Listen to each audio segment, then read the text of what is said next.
ലോക യുവജന ദിനത്തിന്റെ ഭാഗമായി ശാന്തിഗിരി ഫെസ്റ്റിവൽ യുവജന സംഗമം സംഘടിപ്പിച്ചു. പരിപാടി ദിവ്യ IAS ഉദ്ഘാടനം ചെയ്തു.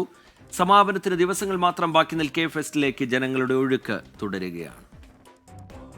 ലോക യുവജന ദിനത്തിൽ ശാന്തിഗിരി ആശ്രമത്തിൽ സംഘടിപ്പിച്ച യുവജന സംഗമം ദിവ്യ IAS ഉദ്ഘാടനം ചെയ്തു. നിരവധി പേരാണ് ദിവ്യ IAS കേൾക്കാനെത്തിയത്. യുവതയുടെ ഊർജം എങ്ങനെയാണ് നമ്മുടെയൊക്കെ ജീവിതത്തിൽ ഒപ്പിയെടുക്കേണ്ടത് എന്നുള്ളതിനെ മാതൃകാപരമായി മുന്നോട്ട് വയ്ക്കുക എന്നുള്ളത് മാത്രമാണ് ഈ യുവജന ദിനത്തിൽ എനിക്ക് എല്ലാവരോടും അഭ്യർത്ഥിക്കുവാനായിട്ടുള്ളത്.